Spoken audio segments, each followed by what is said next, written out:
प्यारे बच्चों, आज हम बात करेंगे क्लास 10th के लिए शारीरिक शिक्षा के बारे में, जो कि आपका पेपर होगा 50 नंबर का लिखित परीक्षा के रूप में। और ये प्रश्न पत्र आपका 3 घंटों का होगा और साथ ही साथ 50 अंकों की जो प्रयोगात्मक परीक्षा होगी वो अलग से होगी। प्रयोगात्मक तथा जो लिखित परीक्षा होगी आपके विद्यालय स्तर पर ही आयोजित की जाएगी और साथ ही साथ विद्यालय स्तर पर ही इसका मूल्यांकन किया जाएगा और मूल्यांकन के आधार पर छात्रों को अंक प्रदान किया जाएगा। जिसका जो अंकन है वो छात्र की मार्कशीट है और प्रमाण पत्र दोनों में इसका किया जाएगा। इसके लिए जो है ग्रेड जो है दिया जाता है, जो कि आपकी ABC के रूप में होता है, जो कि आपकी मार्कशीट में लिख करके आता है।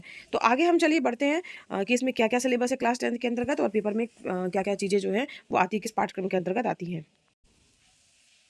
सबसे पहले बात करते हैं तो यहाँ पर नैतिक शिक्षा की बात है। तो यहाँ पर जो नैतिक शिक्षा से संबंधित दो नंबर के प्रश्न आएंगे, जिसमें महापुरुषों के जीवन के प्रेरक प्रसंग से संबंधित प्रश्न हो सकते हैं।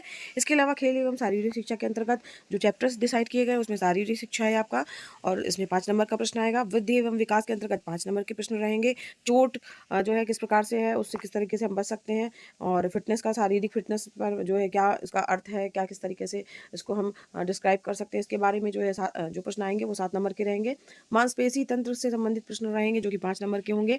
शिविर का आयोजन, उसका अर्थ, उद्देश्य, महत्व, शिविर लगाने के लिए क्या क्या सामग्री चाहिए, शिविर संगठन के बारे में, इससे संबंधित 6 नंबर के प्रश्न रहेंगे। योग एवं योगासन से संबंधित बच्चों बहुत ज़्यादा प्रश्न आते हैं और ये 20 नंबर जो है इसके लिए निर्धारित किए गए हैं। कर्मयोग व प्रमुख योगों के बारे में भी पूछा जा सकता है, अष्टांग योग के बारे में भी पूछा जा सकता है। तो इस प्रकार से ये अलावा यहाँ ध्यान दीजिएगा, जो आपके चैप्टर्स में पढ़ने हैं वो है आपके महापुरुषों के जीवन के प्रेरक प्रसंग जो रहेंगे, और मानवीय गुणों के प्रेरक प्रसंगों के बारे में हम पढ़ेंगे।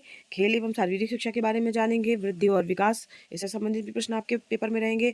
चोट के बारे में, मांसपेशी तंत्र के बारे में, शिविर आयोजन, थकान, योगासन वगैरह के बारे में हम इसमें जानेंगे। मेन पाठ्यक्रम है जिसमें नैतिक शिक्षा, खेल, योग शिक्षा एवं शारीरिक शिक्षा है।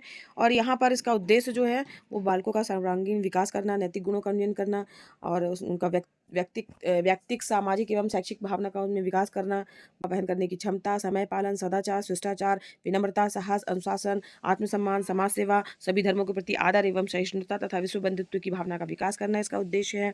और साथ ही साथ सुदृढ़ शरीर के निर्माण हेतु शारीरिक एवं मानसिक क्षमताओं में किस प्रकार से वृद्धि कर सकते हैं, इसके बारे में भी हम जानेंगे। और बालकों के श्रम के प्रति आदर और आत्मनिर्भर बनने हेतु उत्पादक कार्यों के प्रति अभिरुचि का संवर्धन करना भी इसका उद्देश्य है।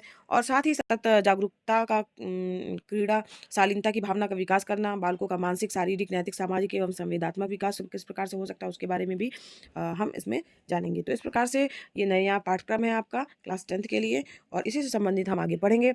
और बच्चों, आप क्लास 10th की लिस्ट को विजिट कर सकते हैं, जिसमें आपके और दूसरे सब्जेक्ट के भी वीडियो ढेर सारे डले हुए हैं जो आपके लिए हेल्पफुल हो सकते हैं।